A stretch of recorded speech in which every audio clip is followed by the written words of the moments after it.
열왕기하 19장 1절부터 7절까지 읽겠습니다. 히스기야 왕이 듣고 그 옷을 찢고 굵은 배를 두르고 여호와의 전에 들어가서 왕궁의 책임자인 엘리야김과 서기관 셈나와 제사장 중 장로들에게 굵은 배를 둘려서 아모스의 아들 선지자 이사야에게로 보내매 그들이 이사야에게 이르되 히스기야의 말씀이 오늘은 환난과 징벌과 모욕의 날이라 아이를 낳을 때가 되었으나 해산할 힘이 없도다. 랍사게가 그의 주 아수르 왕의 보냄을 받고 와서 살아계신 하나님을 비방하였으니 당신의 하나님 여호와께서 혹시 그의 말을 들으셨을지라. 당신의 하나님 여호와께서 그 들으신 말 때문에 꾸짖으실 듯하니 당신은 이 남아있는 자들을 위하여 기도하소서 하더이다 하니라. 이와 같이 히스기야 왕의 신복이 이사야에게 나아가니 이사야가 그들에게 이르되 너희는 너희 주에게 이렇게 말하라. 여호와의 말씀이 너는 아수르 왕의 신복에게 들은 바 나를 모욕하는 말 때문에 두려워하지 말라. 내가 한 영을 그의 속에 두어 그로 소문을 듣고 그의 본국으로 돌아가게 하고 또 그의 본국에서 그에게 칼에 죽게 하리라 하셨느니라 하더라. 아멘. 예, 반갑습니다. 나머지 말씀은 꼭 읽어보시기를 바랍니다.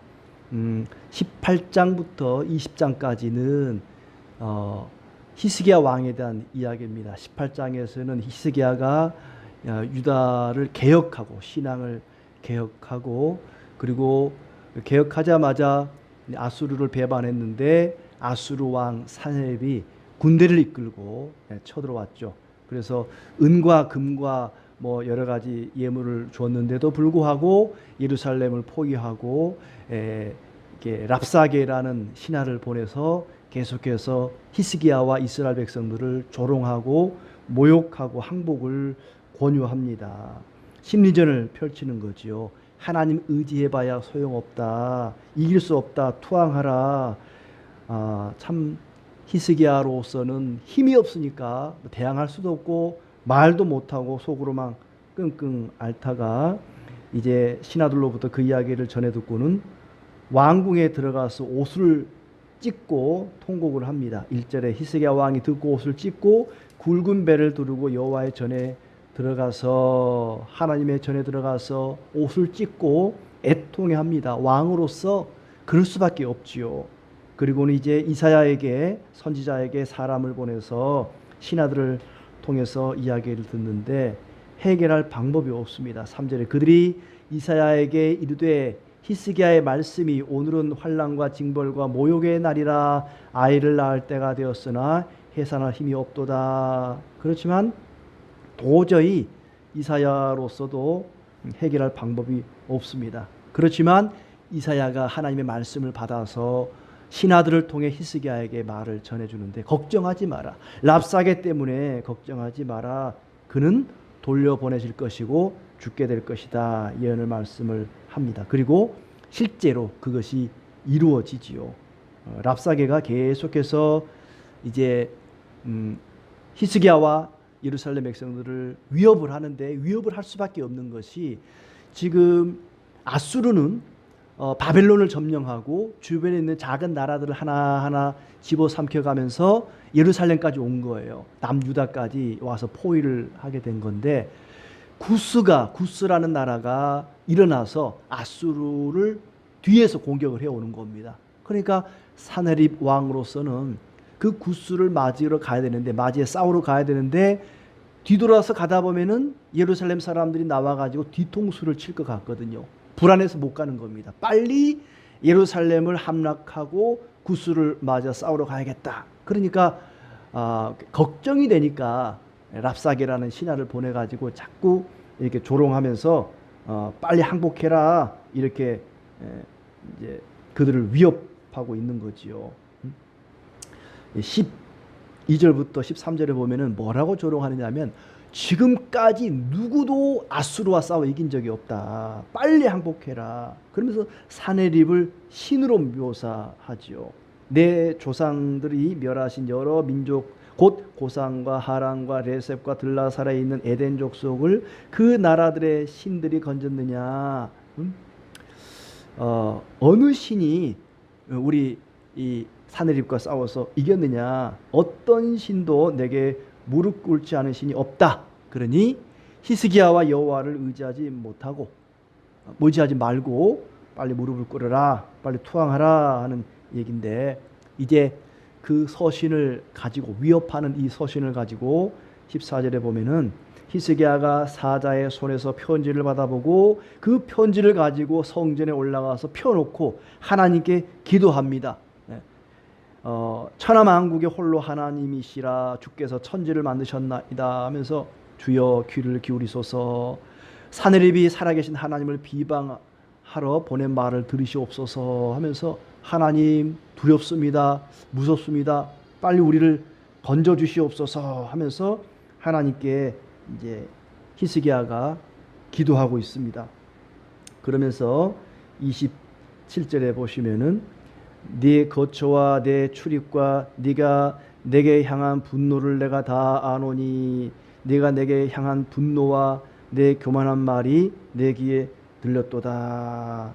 하나님은 사내립이 왕궁에서 뭘 생각하는지, 사내립의 생각까지도 다 꿰뚫고 계시는 그런 하나님이십니다. 그래서 하나님께서 28절에 그러므로 내가 갈고리를 내 코에 꿰고 재갈을 내 입에 물려 너를 오던 길로 끌어 돌이키리라. 아마 이 19장의 핵심이 되는 말씀이라고 보여집니다. 하나님이 이 사내립 왕에게, 사내립아, 네가 신이라고? 너는 짐승만도 못한 놈이다. 갈고리를 코에 꿰고 재갈을 입에 물리는 것은 짐승에게 하는 겁니다. 동물에게. 갈고리를 코에 깬다.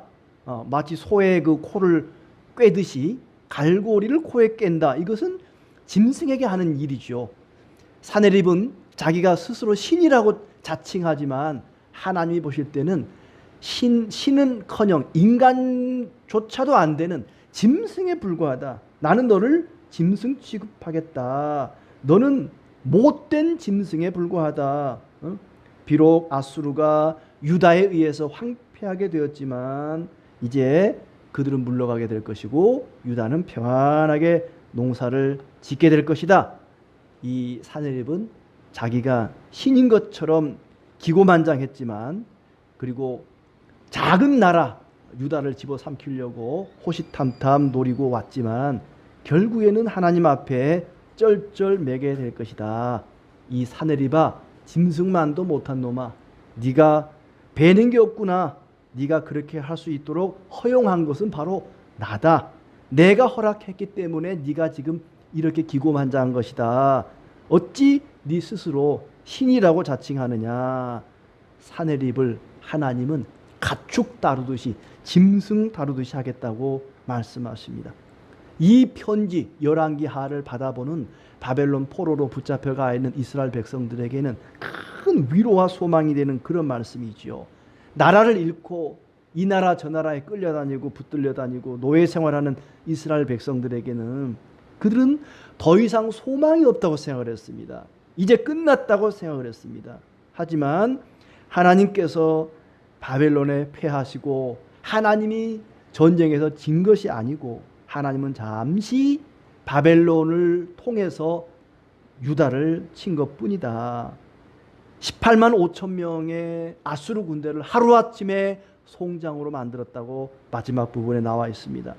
그런 능력으로, 그런 권능으로 바벨론도 물리치고 이스라엘 백성들을 원래 자리로 예루살렘으로 돌아오게 할 것이다.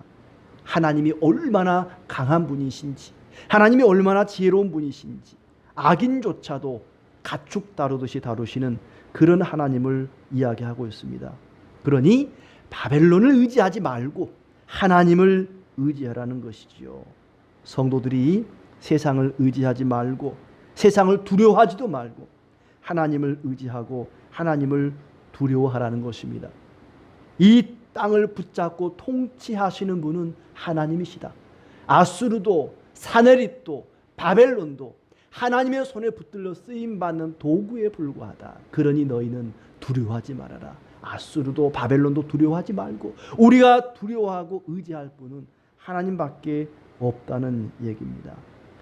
이 열왕기서를 통해서 포로 생활하고 있는 이스라엘 백성들에게 큰 위로의 말씀을 지금 주고 있습니다. 하나님께서 우리를 도우시지 않으면 우리는 결코 이길 수 없습니다.